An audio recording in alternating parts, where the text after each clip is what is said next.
Greetings one and all, this is Rasta Pastor aka Lionheart Kedamawi, and during this video I'm going to be exploring any evidence that suggests that Haile Selassie I is still alive and well in the flesh. Both Bob Marley and Burning Spear declare in their music that Haile Selassie I is alive and he is not dead. And he tried to fool the black population by telling them that Jah did. I and I knows God, Jah no did. Jah no did. Jah no did, Jah no did, Jah no did, Jah no did, Jah no did, do. No, Jah no.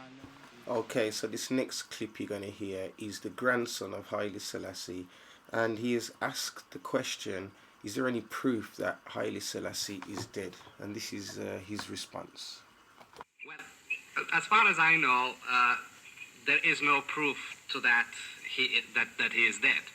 They say that he is dead. Now, the best proof to me is if they have a body that that they have killed or whatever, they should show it to the people. And there is no better proof than a dead body. But there is no proof that he's dead. That's right. Yes, I'd like to know the circumstances surrounding the alleged death of the emperor. She wants to know the circumstances surrounding, I love your words, surrounding the alleged death of the emperor. She wants to know the circumstances surrounding the alleged death. Well, they just announced it over the radio. They said that he was sick, that he had an operation, and after the operation that he died. But again, they said it's a hearsay, so we don't have any kind of proof of whether he's dead or he's disappeared. So what the emperor's grandson is rightly saying is that until there is a body or bones or remains, there's no proof to suggest that Haile Selassie is actually dead. He should be classed as a missing person rather than a dead person. So obviously there's something strange going on. So this is me, Rasta Pastor, in 2003, visiting Lake Tana. It's a huge lake. It looks like a sea in some places, and it has many island monasteries, and I did visit one of them. This one here, very peaceful and tranquil. This is the church. And this young man, who would now be in his 30s, was showing me how to ring these rock bells that had an amazing sound. Okay, so whilst I was in Ethiopia in 2003, I had two different accounts suggesting that Haile Selassie was still alive. The first one was when I was in Bahia Dar near Lake Tana. I met Johan, my guide. He was a young man who had family that had worked for the emperor. Now, I think it was his dad or his granddad. He showed me some pictures, some medals and pictures of his granddad. Basically, his granddad was a soldier who worked for Haile Selassie, one of Haile Selassie's guards. In fact, he'd won medals and things. He showed me the evidence for this to prove it. And basically, he told me that when Haile Selassie was taken into prison, he was praying in his prison cell in this chapel in the corner. They imprisoned him in the chapel. And when the guards came to look, he was gone. He'd disappeared from the chapel. And basically what they were saying, that the guards were thought to have let him out, but they said they didn't, and people were killed and all sorts because of this disappearance. And then there was a story made up to cover it up. Now, whilst in Bahia Dar, Lake Tana, with Johan, my guide, he told me that Haile Selassie had a favourite palace on the top of this hill that was close by. So we went there one day on some bikes, and something very interesting happened.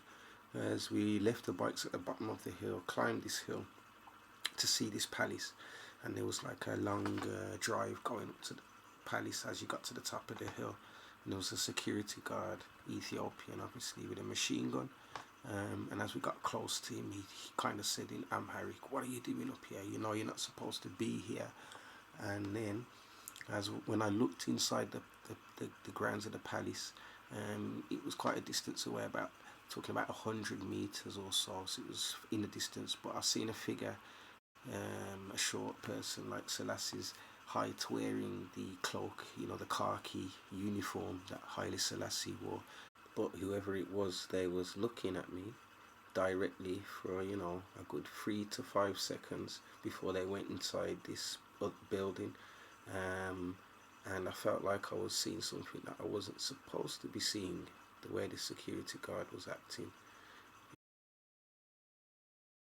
And finally, this is really interesting. When I was in Addis Ababa, there's a place called Entoto Mountain. Now, Entoto Mountain is on the edge of the city, and I did walk up the mountain to have a look out over the city. It's beautiful, windy little road with women walking up and down with big stacks of sticks on their back, and somebody told me in that area that Haile Selassie was seen by thousands of Ethiopians, Christians, at the church in Entoto. So that was quite a revelation. So this just proves our point at the outset that this Volkswagen conspiracy, the Volkswagen conspiracy against His Imperial Majesty, the German Jewish Kabbalistic divination that they attempted, that they thought actually worked, proves their wickedness, but proves the King of Kings has once again overcome all of them. And there are still more signs and more judgment to be revealed. As it's written, surely there is no enchantment against Yaakov, Jacob, neither is there any divination against Israel.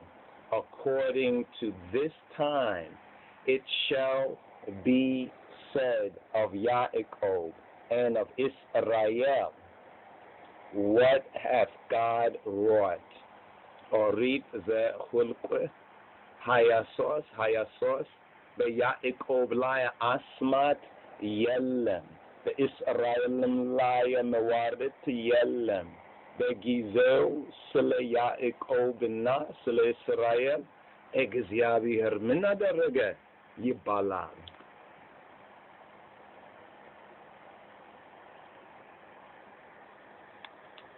Amen, amen. Because people have to know our God liveth. And we don't even have to deal with God again. We just deal with King and Lord and earth's rightful ruler. His Imperial Majesty Haile Selassie, who from 1975, when you come into the monastery, he's no longer King of Kings. The tradition in Ethiopia, once you cross the threshold of a monastery, whoever or whatever you were outside, you are no more. You are now Bahatawi, you are a hermit, you are a monk. You are an initiate into that particular monastery. And Our Majesty humbled himself to the same thing, just like Lalibela and Saint Tekle Haimanot in the past. These are also great emperors who set that example. They did their time ruling the earthly kingdom, and then when their time had come, they can see the direction of man and the direction of the kingdom, not the king man, the kingdom. And so these holy men retreat from the eyes of the public and they go off into the monasterial world. This is a tradition in Ethiopia, and it's nothing new under the sun. But in this generation, Our Majesty Emperor Haile Selassie, who is now known as Abba, Kidus, Emmanuel Tekoram Lak, and he moves with two other monk priests, both of them older than him. The Holy Trinity moves in groups of threes. When God manifests himself on earth, he moves in groups of 3 men. And this is how our Holy Trinity is moving in Ethiopia. Abba Tekoram Lak, when I met him, was 119 years old. That was in 1997. Abba Emmanuel Wold, when I met him, he was 111. And the baby out of the bunch, Abba Kedus, who we know as Haile Selassie, was 105 when I met the 3 of them in 1997. at the All Africa Conference of Churches as the international representative of the Rastafari movement. They claim that His Imperial Majesty was killed when he was 83 years old. Also, Psalms 83 is one psalm in the Bible, King James Version, where they preserve the name of Jehovah. 83 verse 18, that men may know that thou whose name alone is Jehovah art the Most High over all the earth. So the same mystic of this number 83, significant in Psalms 83 of the King James Bible, is also significant in the ancient Ethiopian Orthodox liturgical book. Now this book originally was for both the Coptic Church and the Tawahedo Church, the Ethiopian Church. Later on in politics they separated the two churches. But if we read in the preparatory service, verse 83, it just so happens, coincidentally as one might say, but we know it's more than a coincidence. Coincidentally, verse 83 says, "For our King Haile Selassie I, we beseech that God may vouchsafe him much peace in his days." This is the English translation. Also in the anaphora of the apostles, the anaphoras now are 14 liturgical services that were given to the Ethiopians, one of them rumored to be given by Christ himself, on how to worship the Almighty with the rituals of the ancient Judeo-Christian and Hebrew traditions. This is what the liturgical services of the book were all about. And they were, some say borrowed, we say stolen, from the Ethiopian church by the Egyptian church, and then it was circulated amongst Rome and the different places of Europe, where you hear the Roman Catholic Church, the Anglican Church, and these different churches that carry out these rituals. They borrowed them or stole them from the Ethiopian liturgical books. And the whole thing about the liturgy was the process that Moses and Aaron used to have to deal with in approaching the Ark of the Covenant. It was perpetuated in the Christian era on how they would approach the body of Christ and share this communion with the congregation. So there's pretty much nothing new under the sun. As they say, the Old Testament is the New Testament concealed, and the New Testament is the Old Testament revealed. And there's also, I call it livogram, some people would say diagram. It's a picture of these things through some of the oracles of the Old Testament, how we can see Christ in the Old Testament through the rituals of the ancient sanctuary, the Hebrew sanctuary, the tabernacle of Moses. And as Winston Rodney, many people know him as Burning Spear, said they tried to fool the black population by telling us that Jaja dead. They spread a terrible rumor in 1975 that Emperor Haile Selassie was suffocated and killed with cyanide gas on August 28th. And they claimed that they buried him September 5th, 1975. Then again, they claimed to give him a burial on his own birthday in 1992, July 23rd. How can you bury the same man 2, 3, 4 different times? This is a photograph that was taken in Ethiopia of Emperor Haile Selassie, now known as Abba Kidus, a man to Koramla, tried in the hills of Ethiopia as a Bahatawi, a monk priest, still very much alive. So coincidentally, the Bahatawi monks of Ethiopia do not cut or comb their hair. So their hair grows into dreadlocks and they have long beards and moustaches like Rastafari people. Okay, so if you look at these pictures side by side, the picture of Haile Selassie on the left is about when he was around 65 years old, I presume. And the one on the right, if it is Haile Selassie, he's well over 120 years old.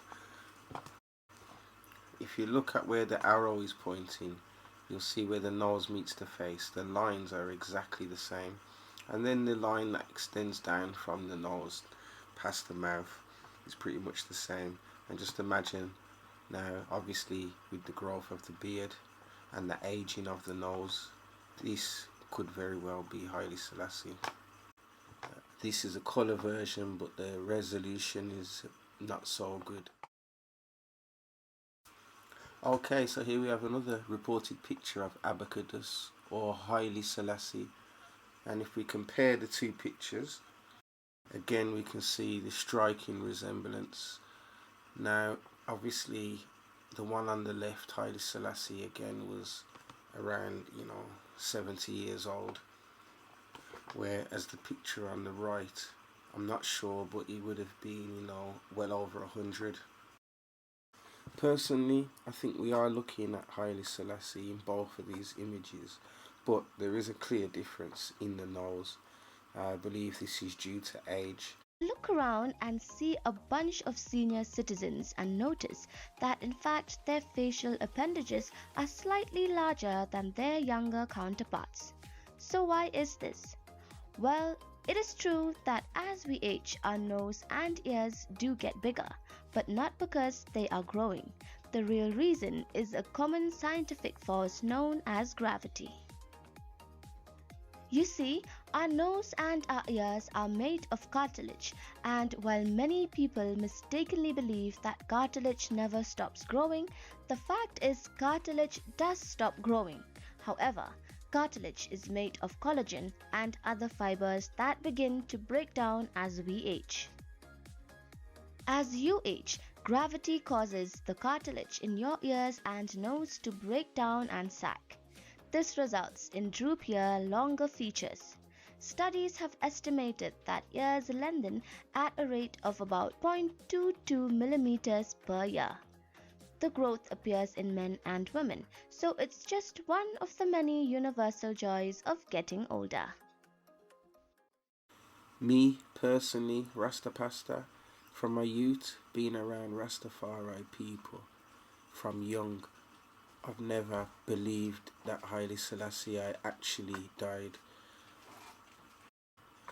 I've heard the bone lies argument where they said they found bones in the palace, but the bones weren't the right size to be His Majesty, so there's never been a body found. They've had several funerals to try and prove His Majesty's dead, and they even have a tomb in Addis Ababa, an empty tomb with Haile Selassie's name on it. Now, obviously, Rasta people like myself are gonna say that Haile Selassie is God or Jah and that he's not dead. But when we hear it from non-Rastas, people that have no affiliation with Rastafari, we can take these claims more seriously. Have a listen to this absolutely amazing account from the Yogi Raj Gurunath, who claims that Haile Selassie I is still alive in the flesh. I had the good fortune and good opportunity to meet the great spiritual being called Haile Selassie. He was called the conquering lion of Judah.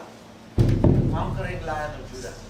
So this was a great opportunity, and I felt very humbled, and I felt very joyous at the same time to have met him. This was in the year 1981. I think I mentioned it in my book. I don't know exactly. Was it 81 or 82? Not 81, 82. And that time I was very young, and he was nearing his 90s.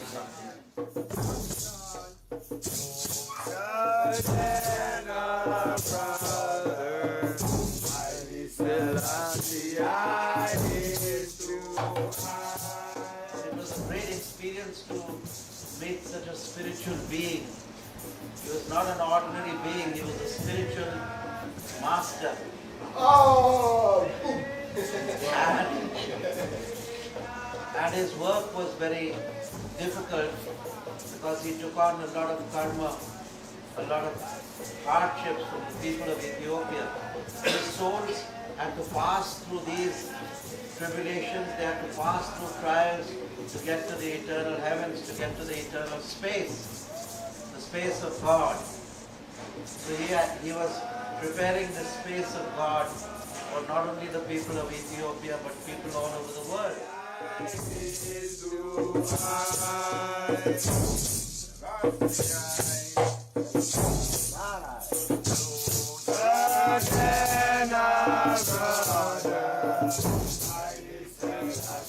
Moses' time, even before the time of Moses, the Ethiopian culture was one of the highly civilized cultures in the world, along with the Indus Valley civilization and the Saraswati civilization of India.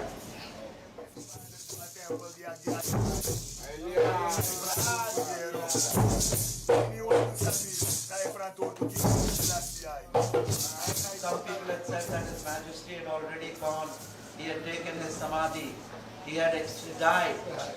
That was the rumor.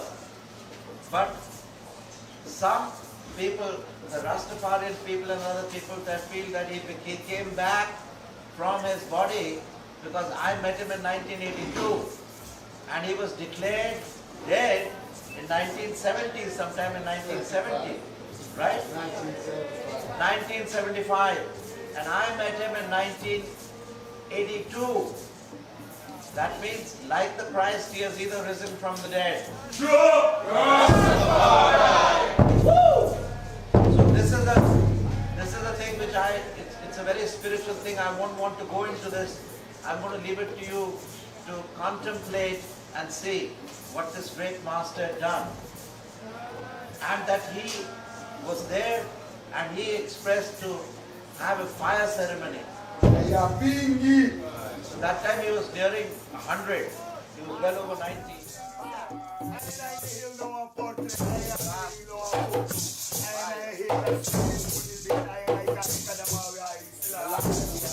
This question was that when I wrote in my book that I met His Majesty Haile Selassie in 1982, the question was, did anybody challenge you, because he was already dead in 1975, and or did anybody want to question you on that? So I felt that the Rastafarian community had a great sense of awe. It was surprise, and they did not challenge because they knew and they felt that His Majesty had power to resurrect. You understand? And those Rastas who wanted to challenge did not have the courage, because they knew that that His Majesty, after all, he is from the house of Solomon and of the house of Sheba, and this is a very sacred thing. He is a divine being, and a divine being can do anything. And I think you see.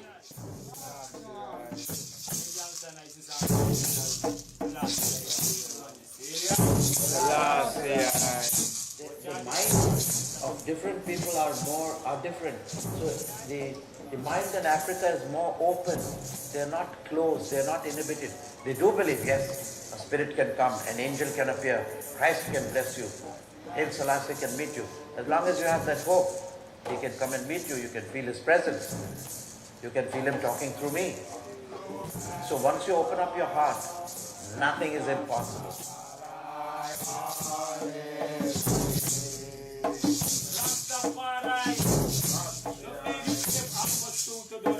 Nothing is impossible. God is not impossible.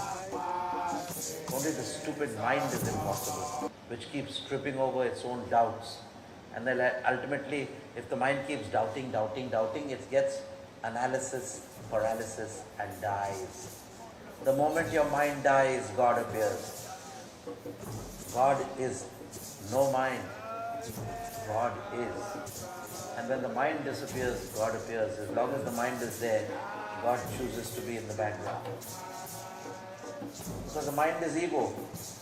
It's piping up all the time and trumpeting its own glory. I did this and I did that and I went here and I went there. So these are the sort of discussions I had with His Majesty of Ethiopia. And he was very intrigued in the science of yoga, in the science of Kriya Yoga and breathing. And he practiced it. And when he practiced it, he saw the result also. It's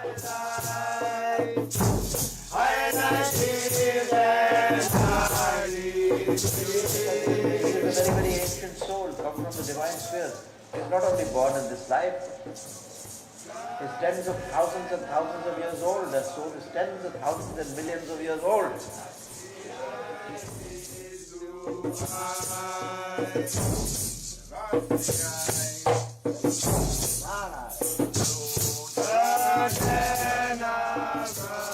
definitely he is such a power that if you invoke him in meditation, he can come.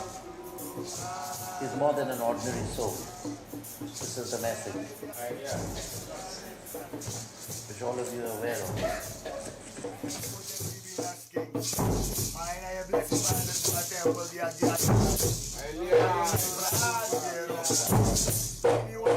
In the League of Nations, he was there, and there's a story about him that one person came and he held a pistol and a revolver. He wanted to shoot him. And His Majesty just turned, he had nothing in his hand, and he just looked at him like this. And that man's hand went down and he dropped the revolver. So that shows the power of the soul. That's a divine soul power. No ordinary person can do that. That is one of the most powerful things. To change within a split second an aggressive person and change him into a docile person and later a friendly person is, I think, a great miracle. And one of the greatest miracles ever performed on a public platform. So I was very impressed with this.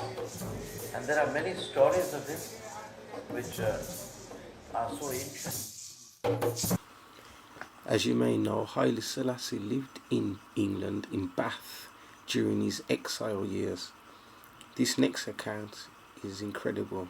Listen to what this non-Rasta has to say about when he met Haile Selassie I. I was walking with my sister in the Victoria Park, and I looked up. There was a man coming towards me, which I found very striking.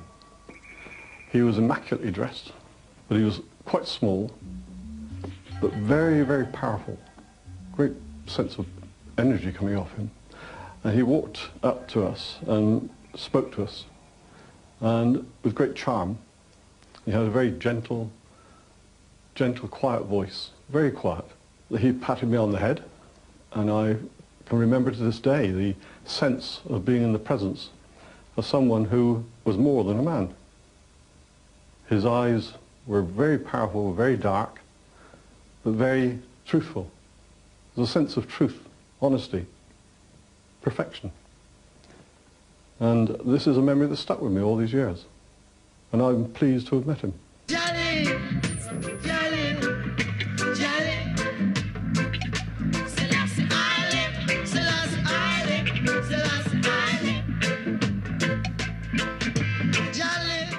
Thank you all for watching.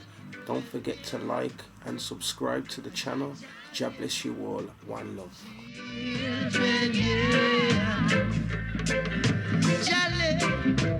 Children, yeah.